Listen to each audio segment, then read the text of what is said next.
Thank you all for being here to our Fielding International Global Learning Common virtual event. We are so privileged to have Dr. Jen Sparrow coming all the way from Singapore. Jen is the Deputy Superintendent at Singapore American School and has been in that school for 11 years. And Fielding International has done an incredible amount of work with Singapore American School, so much that one of our partners, Isaac Williams, has actually moved his wife and daughter over to Singapore to be so immersed in the project. We're hoping Isaac can make it later today. It's evening for me, but it might be morning or in Angela's place late at night. So whatever time it is, just thank you for being here. And Jen, thank you for being here and sharing your wisdom. So Jen, take it away. Sure, sure. Yeah, it's pretty ironic right now because Isaac is actually at a facilities committee meeting about the building site. And so I'm loving how he had to double take it.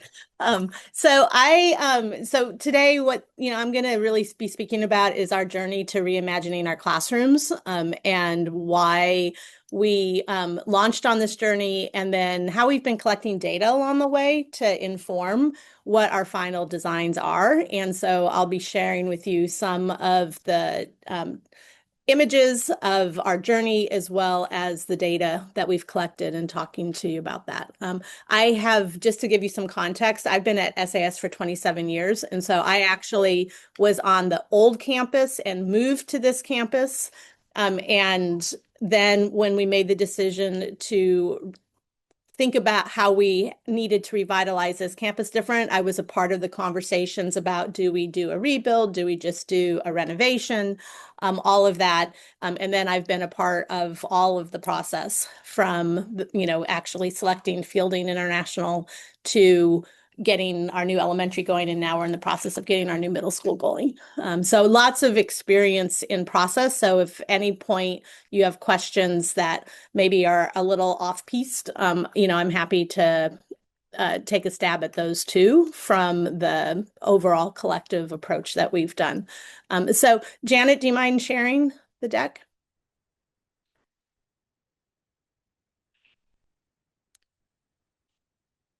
And so this is an overview of what our reimagined campus is going to be. And I'm going to be honing in on like what actually is happening within this campus. Currently, we have built the new elementary school, which is the building that is on the upper right corner. It's an elementary for 2,000 kids. So as you can imagine, it was a real challenge to try to figure out how to make it still feel like an elementary school and not, this massive factory. And then we're currently building the one that's in the bottom left, which will be our new middle school. And once that middle school is done, then our current middle school, which sits exactly to the right of it, will end up getting torn down. And we'll be putting a campus square and a welcome center in that space. So this is a project that is lasting about 10 years from groundbreaking of our elementary to the completion of the third phase, which is our learning center. Before I go much further, though, if you could go to the next slide, Janet, I would just love to get a sense of where people are now on the call. And so there's a continuum of, these traditional learning spaces to these open plan learning spaces. I'll talk a little bit more about what that terminology means, but I would just love to get a sense of where people are right now with the spaces. So if you could just put in the chat a number, and 1 would represent very traditional learning spaces, 5 would represent very open plan spaces, and 3 would be kind of those flexible spaces in the middle. So we got a 3, 4, 3, 3, 4.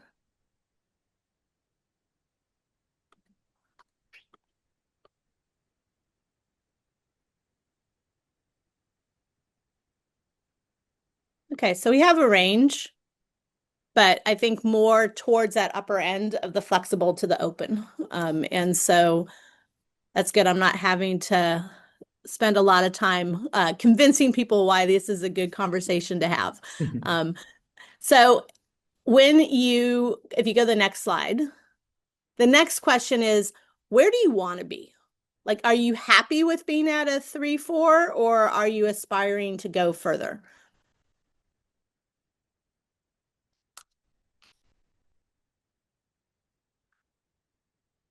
So I got 1, 5 is an aspiration, a 4 is an aspiration.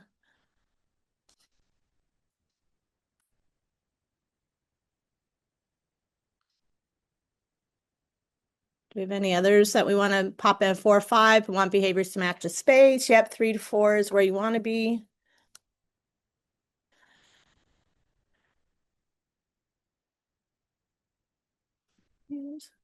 So it's interesting because when I asked myself this question originally, I would have said a 5 because it was absolutely, I think we had done a lot of R&D and had gone to a lot of really interesting schools that had reformed themselves, particularly in New Zealand and Australia, but we also visited schools in the San Francisco area and in the New York area.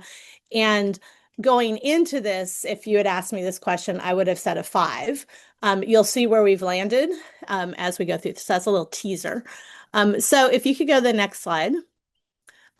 We always ground everything in our learning aspirations, as I'm sure many of you do. And so I just want to put these out there is, our vision is to cultivate exceptional thinkers prepared for the future and really define what that means through, content knowledge, but really importantly, collaboration, communication, creativity, critical thinking, cultural competence, and character. And these became really important because you'll see that we started to gather data about how did learning spaces impact these attributes that we have, not just the behaviors that we have. If you can go to the next slide. We also spent time working with Fielding International to come up with design principles that were going to impact our learning spaces. And the ones that I've bolded are the ones that really impacted how classrooms are set up. So making sure that we have inquiry at the heart of learning and those conditions in the environment promote inquiry, making sure that there's that flexibility for students to develop that agency. And so you'll see that with some of the furniture selections, as well as some of the spaces we created within classrooms. Building organization will maximize the learning time. So this is probably one of the biggest things that I saw as a shift in practice is just how flexible kids can now be within a block of their schedule. Making sure that we have that well-being through a variety of those appropriate spaces. And so, ensuring that there are quiet spaces as well as spaces for groups to meet, breaking down the scale of the middle school. And so I'm focusing specifically on the journey of the middle school today, because that's a nice through thread for you. And then making sure that, we have a school that has in place and has for many years had in place the professional learning community model that DeFore and Aker brought about with, the 4 PLC questions. And so we really wanted to make sure that that collective responsibility found in PLCs was something that the space supported. And making sure that, we were able to have those things like creativity and critical thinking be at the heart of it. So these learning principles really were used to drive decisions and discussions as we were going along. If you can go to the next slide. One of the early things that we discovered we needed to do is actually define what these terms meant in our context. And so we talk about a flexible learning environment as something that goes beyond the physical space and furniture to really also include how time is used, how staff are used, how students are grouped. And so I'm focusing very much today on the flexible learning space, but we also have been having a lot of conversation about our schedules and about, the kinds of interdisciplinary units and how often we're going to do those and things like that, that really help make up that full learning environment. For the flexible space, we referred to those specific physical locations that support a range of activities. And one of the things we found early on is as we started to create these shared spaces, which I'll show you some illustrations of, teachers who were in more traditional classrooms were asking, like, well, why can't we get some of that too in our classrooms? And so it had this spin-off effect onto the the traditional classrooms because of what they saw happening in these more flexible learning spaces. And then finally, learning communities, you'll hear me talk about a lot. So to make our big school feel small, we have pockets of, like 4 teachers in our elementary school share 88 kids. And so the construct was formed around how do we create a learning community for those 88 kids. In the middle school, currently it's 5 teachers in that space. We're moving to 4 teams instead of 3 teams. So there'll be 4 teachers in that space again. And so those teachers are responsible, have that collective responsibility for all the kids who are in this space. And those kids up through grade 9, those kids have that cohesive set of teachers who are looking out for them. And so our principle of learning communities goes through grade 9. So if you want to go to the next slide. One of the early conversations we had to have was around pedagogical typologies. And really, this comes from the work. We partnered with Wes Imes and the University of Melbourne to help inform a lot of our conversation. If you're not familiar with the work coming out of the University of Melbourne, that would be a great resource. I would suggest that you take a look at. And they talk about how in a given class setting, you need to be able to have the ability to do all these kinds of typologies. And so whether, it's that teacher facilitated, there is still room for direct instruction all the way to that individual learning. And so the space needs to be quiet enough so kids can engage in that individual learning when that's needed, as well as all the other forms in between. And so for a given classroom, one of the things that we really thought about was how are we creating space within a room, not just space within a learning community. And so if you go to the next slide, here's just some examples of really making sure that we had things like movable walls that were able, so a teacher could open this up and have it be a more expansive space, or they can shut a space down to be able to make it more conducive to a small group or to a quieter setting. Interestingly, with the walls, this was probably one of the most controversial things that happened through our set of Pathfinders. And so you can see if you look at this wall, looks like this. And if you go to the next slide, here's a different iteration of the wall because the first wall wasn't soundproof enough. And if you go to the next one, what you'll see is we then experimented with different kinds of walls. So having like these garage doors and getting feedback around all of those. We ended up doing 9 of these Pathfinders, learning from them, feeding the data back into the system, revising. And at the end of the 9, we finally have landed on a door that is like custom made for us based on all the input that we've gotten.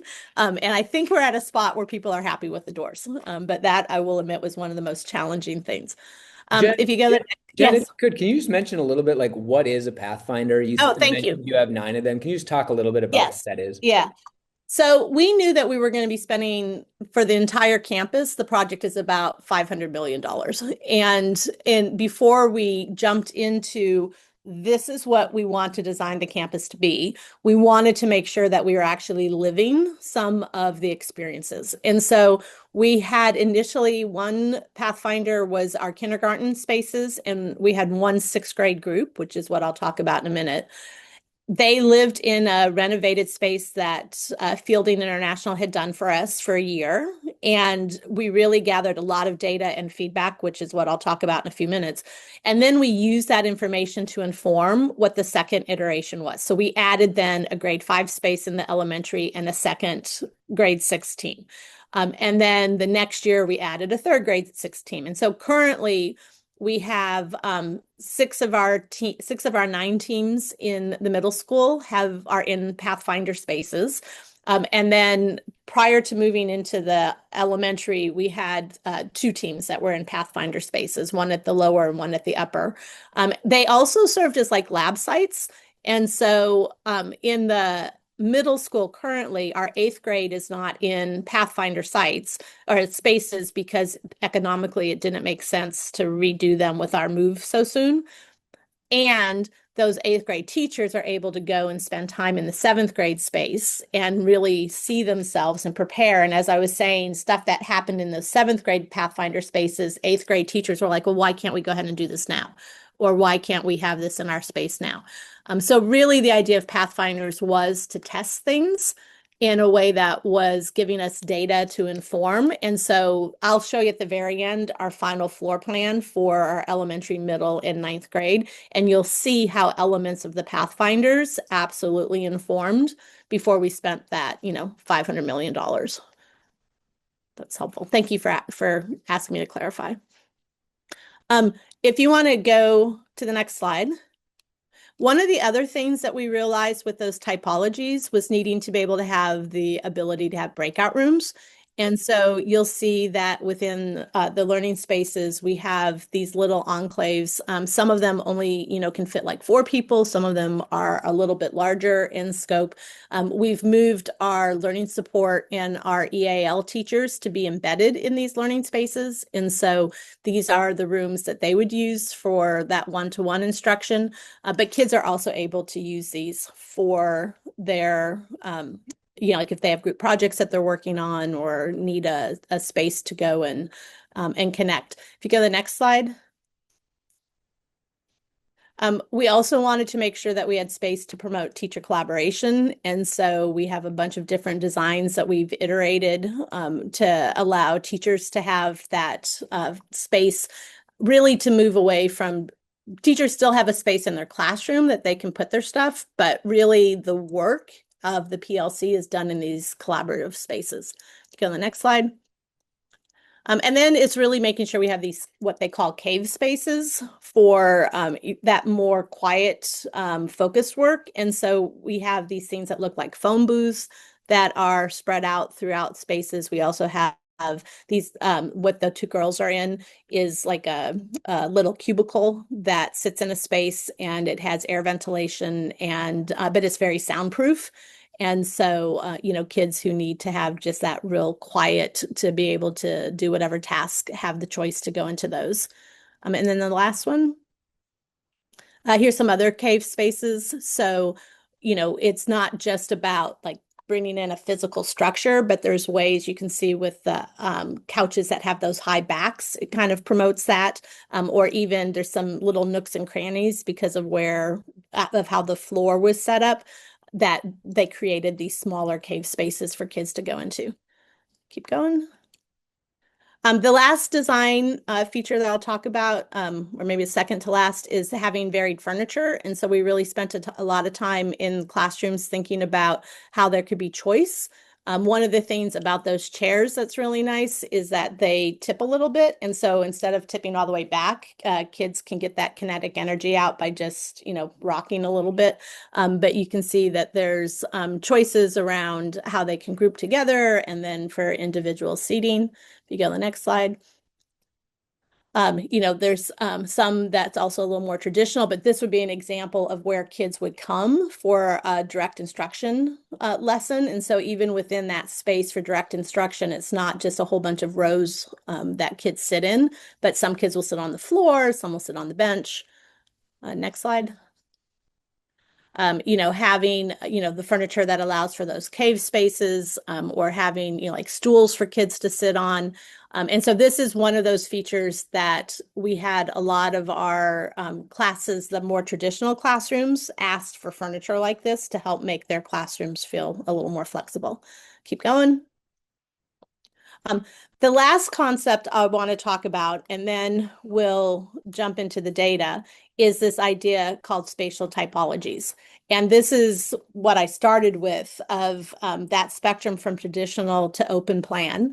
This also comes from the work, we learned it from IMES. You can see the original source was Dovey and Fisher. But the concept here is that, traditional classrooms in a row, no chance for really all of the affordances that a flexible space can give. E is like that real open space that I think was really popular back in the 1980s. And one of the things that we had to get over as a hurdle in the community is every time we talked about flexible spaces, our parent population went to the E-typology. And I think many of them had themselves as children had experiences in the E-typology.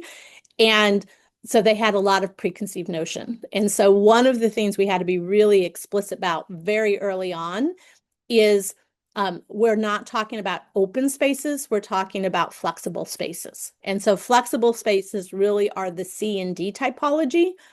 And this is where, through all of the conversations we had with, the University of Melbourne, but also our own experiences and the data, we very quickly realized we don't want to go to the E-typology. What we want is to have originally it was the D typology, but then what we realized during the pandemic is we still need to be able to have the ability to have individual classrooms if it's needed. And so where we landed was the C typology with the flexible walls that would allow it to turn to the B typology if a pandemic struck again and we needed to be future proofed. And so what this looks like in practice, if you go to the next slide, is this is the original floor plan.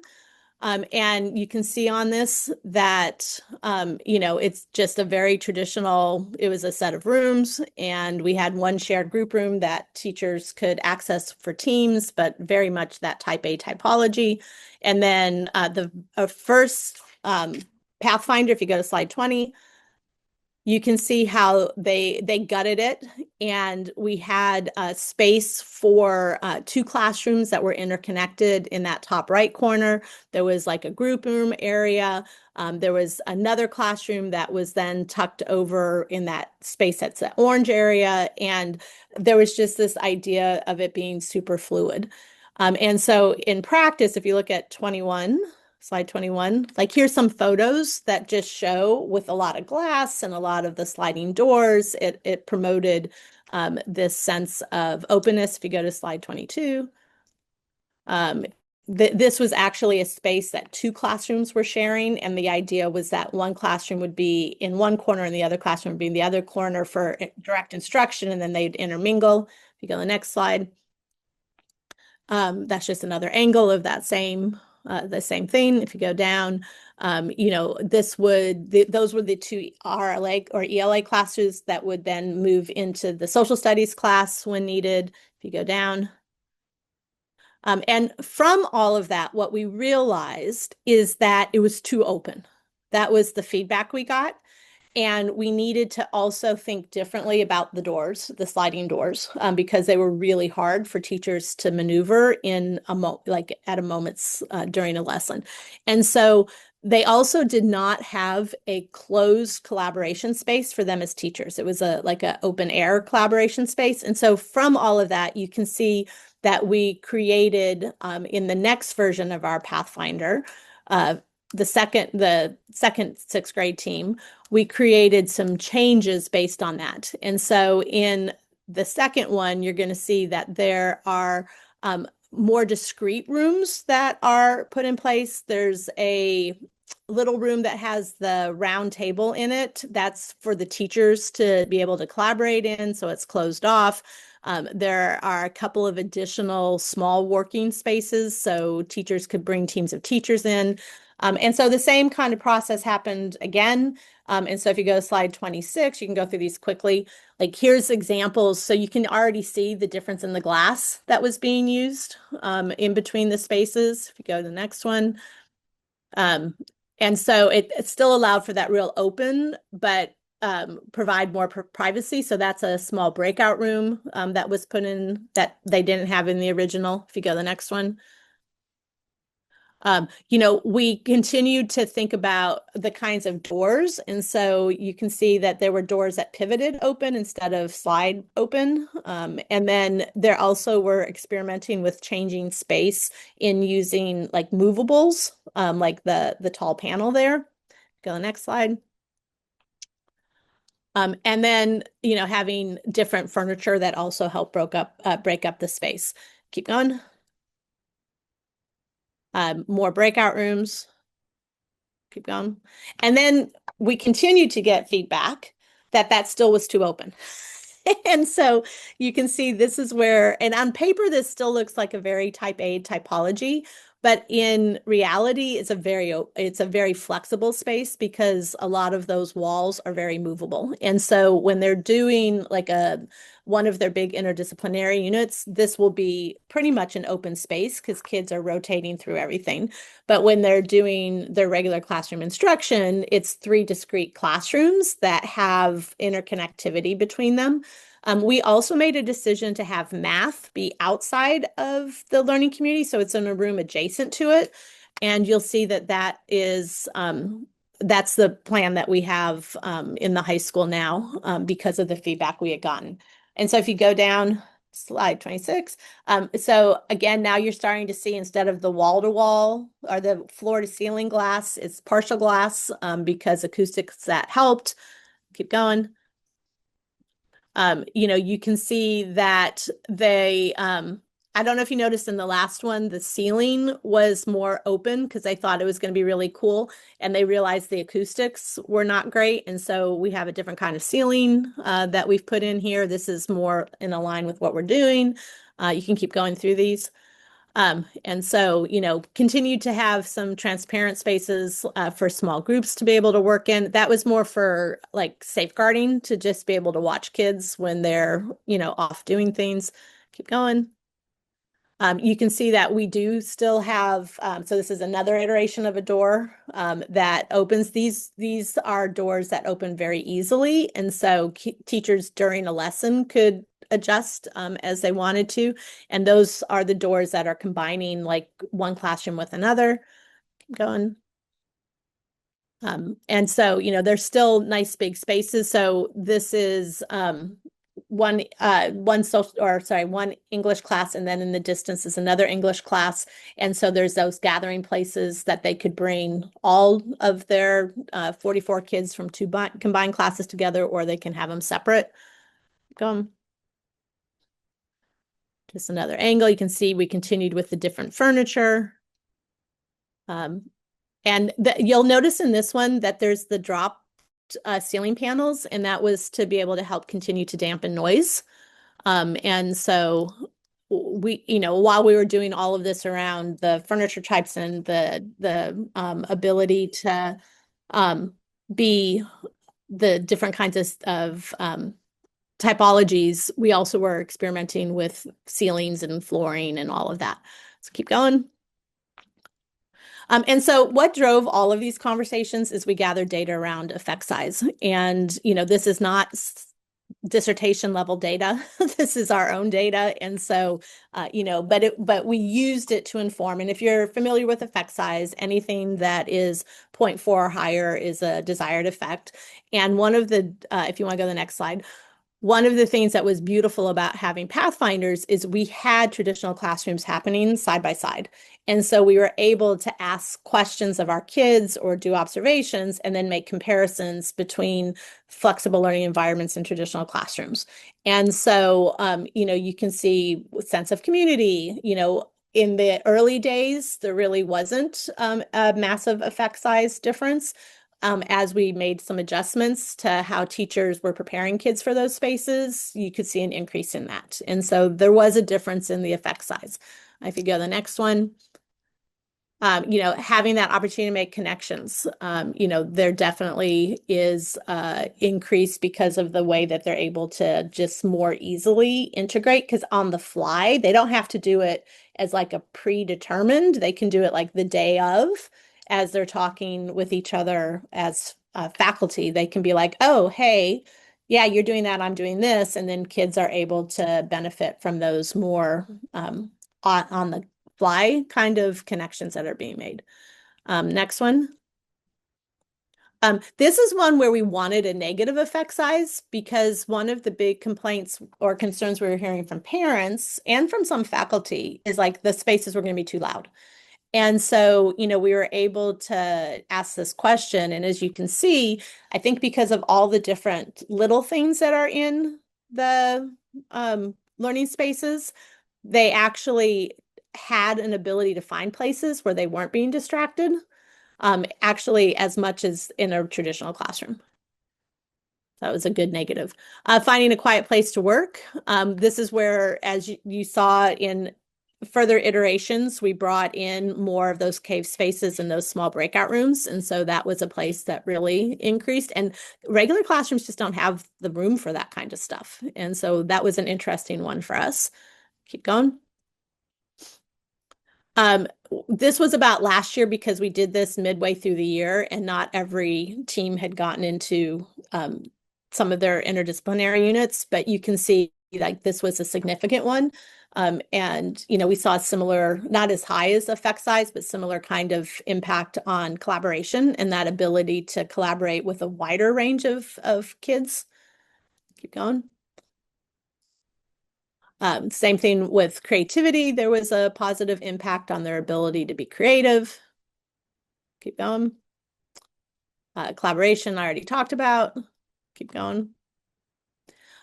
In addition to asking for students and how they perceive things, we did do observations in the spaces. And so as leaders, we would go in, we co-created what we would see in the space with a small group of teachers so that we were getting their input into what we should be looking for. And so you can see, we did see evidence of these things to a higher degree. If you go to the next slide. Here's one of the promising practices we thought for flexible learning environments was teacher collaboration and the ability for teachers to calibrate or collaborate in different ways. And so we did see evidence of that. Keep going. We did focus groups and interviews. And so, we had identified strengths and challenges, and the challenges, of course, we tried to iterate on. Next slide. And then one of the things, I know this is hard to read, but I just wanted to say one of the other things we measured was we didn't want the flexible environment to have a negative impact on student achievement. We also didn't expect it to enhance student achievement in a traditional sense, like MAP scores weren't going to all of a sudden be different. But what we noticed when we divided out the MAP scores for people in flexible learning environments and not is there was a very negligible difference either direction. And so that was important for us to be able to just say in front of parents, this isn't negatively impacting your child's math or English or whatever the topic was. Almost done. Next slide. So our main takeaways really, spaces promote that collaboration, that sense of belonging. It actually increased accountability for equitable, high quality practices because teachers could see what each other were doing and you couldn't just talk about it in the room and then go do your own thing. Like there was that pure accountability, which was great. Job embedded professional development, teachers still talk about how this really helps with whatever it is that we're bringing in. And, having that prototype or those pathfinders was both illustrative because it helped show what these things were, but also investigative because we were able to gather that data and inform what we were doing. Challenges continue to be time. That's finite. Really making sure that we had those parameters and that time to talk about the effective use of space, particularly when it seems like interdisciplinary. We learned that pretty quickly. We're still working on our schedules and trying to use that to promote. And then, the more people, the more complicated. And so needing to really think about how do we bring that in. The last thing to show as you go away into your small groups, if you want to go on. This is what our final product looks like for our middle school that we're building right now. And so very thankful that we did those Pathfinders before we spent all of the money. So there's 4 of these learning communities for each grade moving forward, but you can see hopefully reflection. And then if you go to the next slide, it's just a picture. If you go to the next slide. This is how our elementary school ended up being informed. And so this is the floor plan for our ES learning communities, very similar. And then there's a quick picture, next slide, of what that looks like. And then the learning communities for the high school. And so, as soon as the middle school is built, ES in grade 9 already exist. As soon as the elementary school is built, we'll end up being in that space. So I'm recognizing I went way over time. I'm sorry.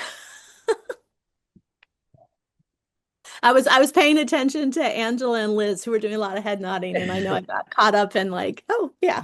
That is great, Jen. That is so interesting, and I think we'll just keep it to this group. It's a pretty Yeah. small group size, so what I would welcome, if you're able to, feel free to come on video. I'd love to hear any just top of mind reactions, anything that resonated from what Jen just said. If there's any questions on your mind, any wonderings that are on your mind, love to kind of just know who's in the room, perhaps share why you came tonight. So let's just kind of make it a group discussion from here on out for the last 23-ish minutes. I'll jump in. So thank you, Jen. This is really, Jennifer, sorry. This is really fantastic. I used to work at WAB and we have a very Oh, similar yep. way of thinking. And I have just recently stepped out of the classroom and into work with teachers on learning communities. Okay. So I guess I'm just really curious with new people who are onboarded, what is the process that you're going through? Because Yep. this isn't, flexible classrooms and learning communities is just not something that we're learning in teachers college, and it's not what Yes. a lot of people are experiencing. So the pedagogy has to match and your culture had to change, and I know it's taken a long time, but what do you do with onboarding your new teachers and getting Yeah. them to understand this is just how we operate? So I think there's three parts to that answer. The first one is it really starts with the interview process. And so it's making sure that we've reflected on the questions that we're asking when we're selecting candidates. Part of our interview process is having a interview with the team that you would be part of or similar to you'd be part of. So you're getting, from the very beginning, you're getting the sense of that collaborative spirit. I think part of what helps with that also is because we're such a strong believer in collaboration and PLCs, and that has been something that's been part of our ethos for 15 years. That's a very natural thing that all of my hiring leaders are looking for. And, people can learn like a particular strategy. What's really hard is to hire for those mindsets of, being willing to be collaborative, being willing to be flexible. So we've really built that in to the hiring. Second thing is really making sure that we have clarity about what those expectations are. So we've created a guidebook to teaching that as new teachers are being onboarded, that's something that is constantly being referred to so that there's that clarity of, you should not be doing X things, you should be doing Y things, here's why, here's how we're going to support. And then the third thing is we have really rethought our instructional coach model. And so instead of having the traditional full-time instructional coaches that have caseloads of like 50 people, we have what we call PLC coaches, which are, we took the FTE and then added some money. So we have 54 PLC coaches across our system, and each PLC coach teaches part-time in the space as well as then coaches the people in the space. And so by having that PLC coach model to help prepare, and then if we're needing to talk with teachers or like really make sure teachers know something new about what's going to happen, then that gives us that group of people. So we're rolling out a new LMS. And so we're working right now with the PLC coaches to really make sure they're understanding it, because then they'll be the ones, they're not responsible for rolling it out, but they'll know how to support the teachers. And so the similar kind of things have happened with the spaces. So for new teachers coming in, they each are assigned a PLC coach who then is really responsible for, observing, giving feedback, but also just helping them understand kind of the unwritten rules of being in a space like that. Because the coach lives in the space too, and so experiences all that. That's just genius. Thank you so much. And the embedded coaching is just, that's the Yeah, way it should be anyway, because yeah, it's the only way to get the momentum going, and keep it sustainable. So thank you. That was great. yeah.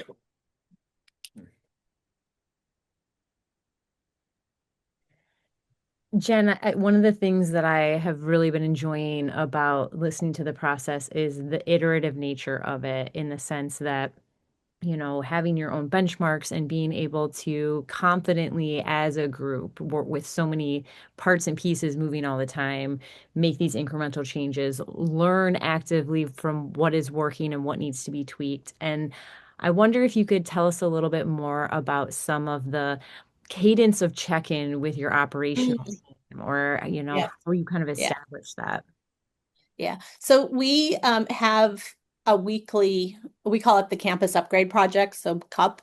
So we have a weekly CUP meeting that is representative of the ops team as well as the ed team. And so, for example, as we were building the elementary school, the elementary leadership was represented at that CUP meeting. Now that the elementary is done, it's the middle school leadership that's represented at it. And I think having that weekly meeting was really helpful in being able to bring forward, like, here's the things that we're hearing from teachers that we need to address.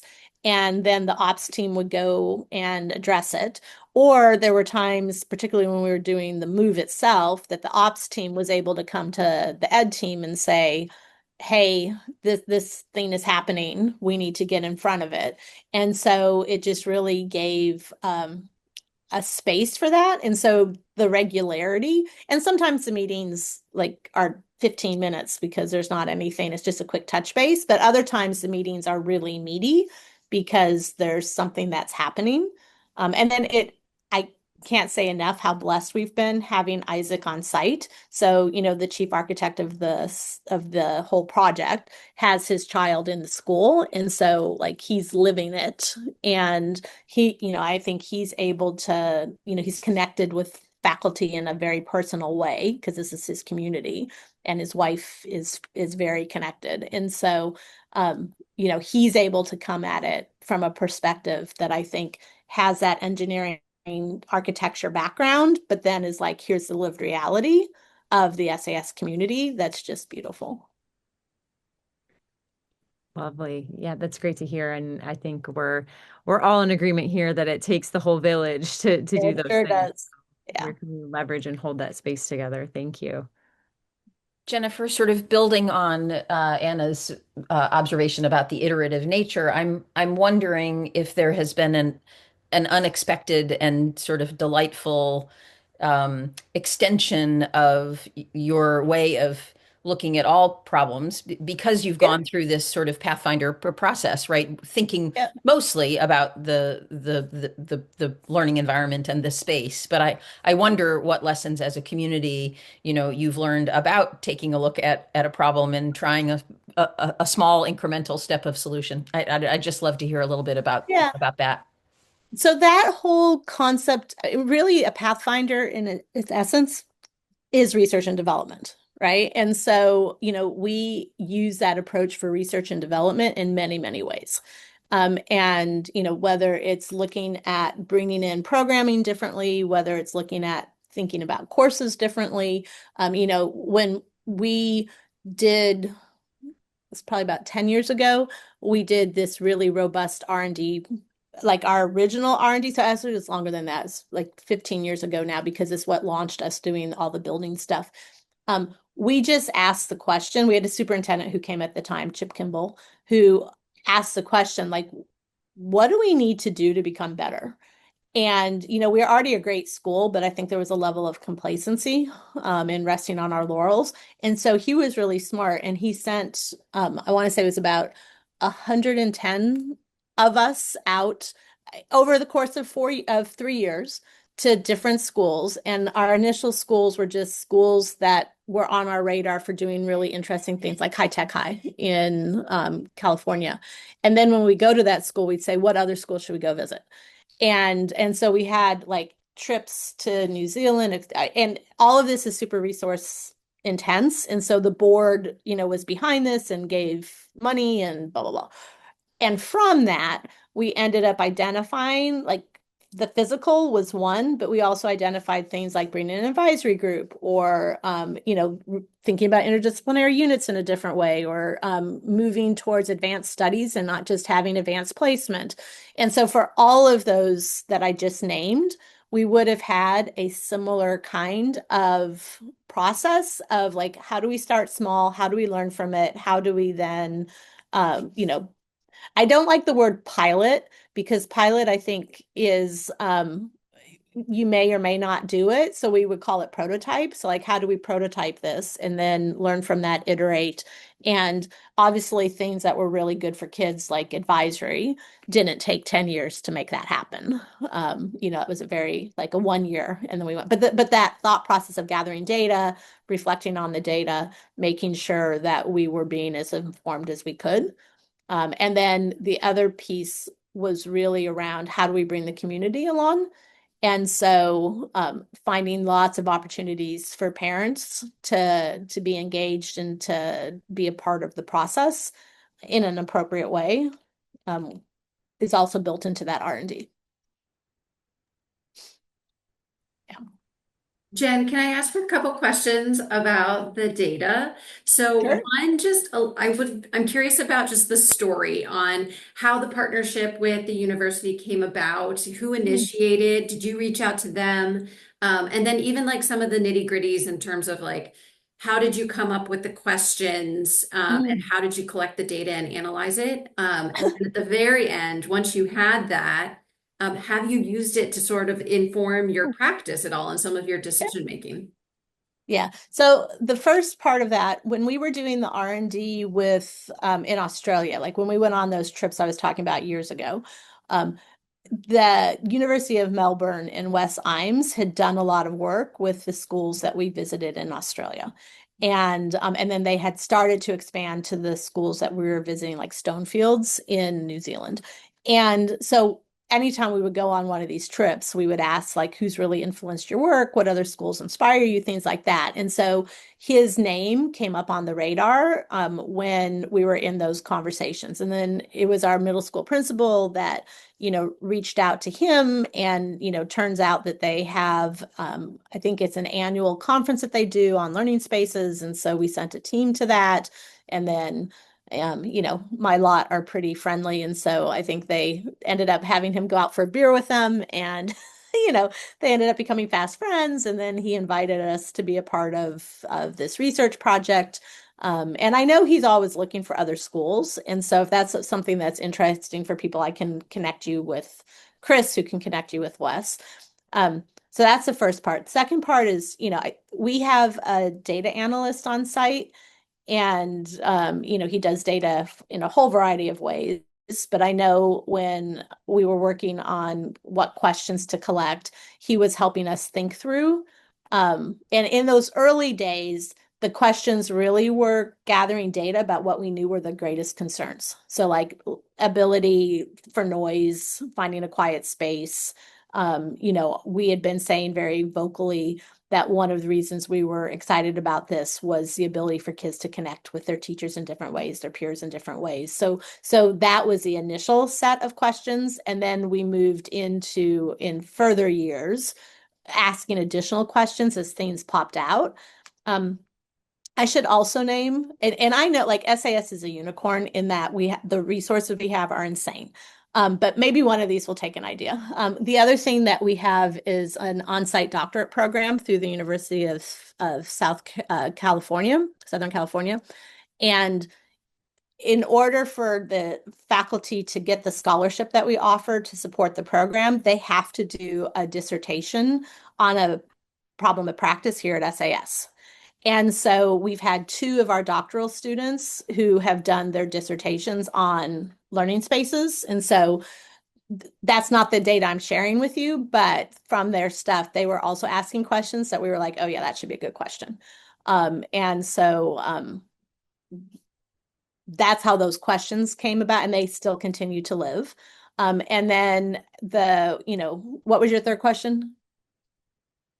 I was curious about how, once you got all the data, did that inform your decision-making process Yeah, at all yeah. or like change practices? Yeah, no, it absolutely did. You know, I think you can just physically see the iterations that happen based on the data we were collecting. And so, you know, creating more of those cave spaces or figuring out differently how we were doing the acoustics in rooms. You know, if you go if I go around the elementary school now, which is the building that's complete, like I can think about, oh yeah, this is happening because of that thing we found in that Pathfinder. So I can make those direct links. But I think the other ways that data has informed is, we prepare our teams to be in these spaces differently because of what we heard from the initial teams, just in terms of even in the faculty or the educator workspaces, having really clear norms of engagement when you're in that space. I think our assumption initially going in was, oh, they're adults, they can work together. And you can't assume that. Right. Right. And so there's lots of ways the data, we're very, very data informed about all of our practices. That's just part of our ethos. Jen, I'm curious. You've been doing this a long time at SAS, and it's a pretty large scale, but you've seen it going from kind of the start to the where you are now.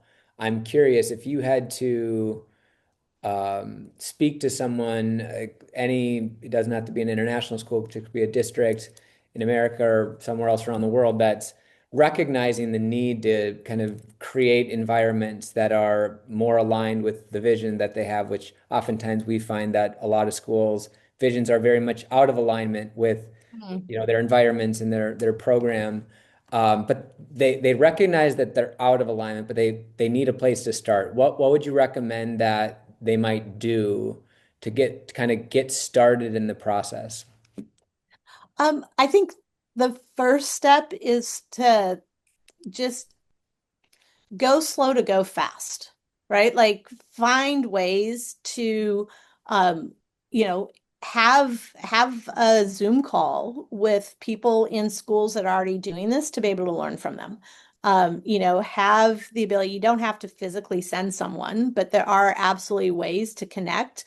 And to be able to just have those raw, open conversations about like, this is what's gone well and this is what's not to help inform. And then figuring out like, is there a space or two that you can iterate around that is lower cost and maybe lower impact. As I said, I think one of the biggest benefits of us doing this approach is it was, both illustrative and investigative. And so it helped change culture. So moving into the new elementary school, there was boo from teachers about being in a different kind of space because they'd seen the spaces working. And is going in eyes wide open. So that would be my biggest advice is like go slow to go fast. And I know sometimes if you're setting up, like if you're given this chunk of money to just go build a thing, maybe you don't have that luxury, but even spend time doing some of those conversations virtually with various, get on a call with Wes Imes and his team and find, from them what their pearls of wisdom are, just to get out of your own head. And as much as I love FI, like there's also, I think, a thing that you're bringing from your perspective. It's helpful to hear from a wider range of people what different perspectives are before you jump in with the big bucks. Yeah, absolutely. Any other thoughts, questions? I know we're kind of getting to the top of our hour here. Any top of mind I have questions one more for Jen? question from Angela in the chat about how you were engaged in how students were involved in Mm. iterations. Yeah. So we always ask for student perception data. And so that, usually was done a couple times during the year. We had student focus groups that we brought in. We also have a student club that's like our facilities club. Which is really cute because, they come in and they meet with the architect team and, they would look at the floor plans and they would give input into different elements of it. Currently, with the construction happening for the middle school, they actually get to go on site every Tuesday afternoon with their little hard hats on. So these are middle school kids that are getting to be involved like that. And so it's bringing kids' voice in to inform, but it's also bringing kids' voice in to get excited and help spread that excitement with the other students.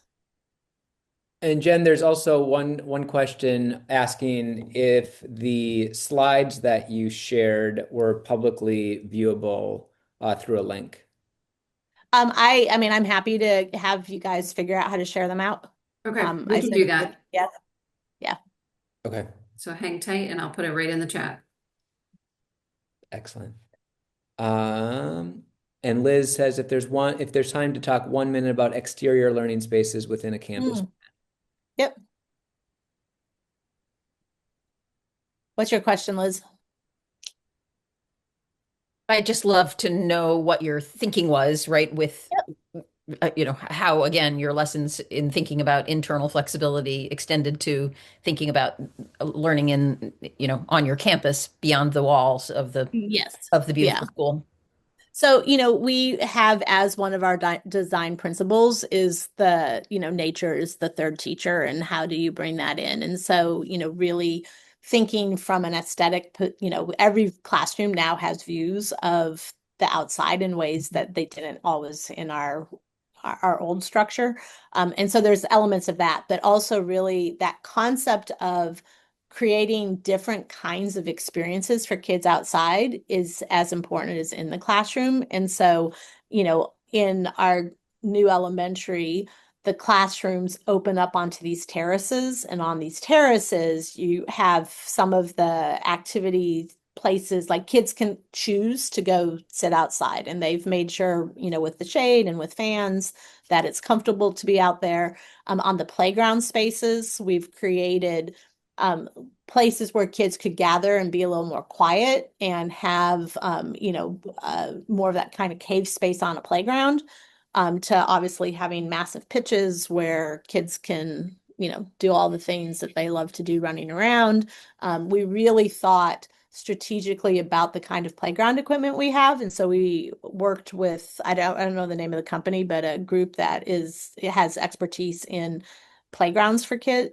And so there's a larger variety of things that kids can do. And interestingly, talking of data, because we collected about everything, our discipline has really dropped this year after kids have gone. And we think it's because there's more things for kids to spin, or for kids to bobble, which is for the proprioceptors, right? And helps get some of that kinetic energy out in ways that, when you just had a swing or a climbing wall, which we still have, but it gave those choices. But really trying to think about how do we make sure that those concepts that I was just sharing are applying to outside. And, in Singapore with the heat and the rain, it's also making sure that there's enough of an overhang or shade that kids can use it on a regular basis and not just short windows of time. Fantastic. And do you accept visitors? Yes, yes. Yeah.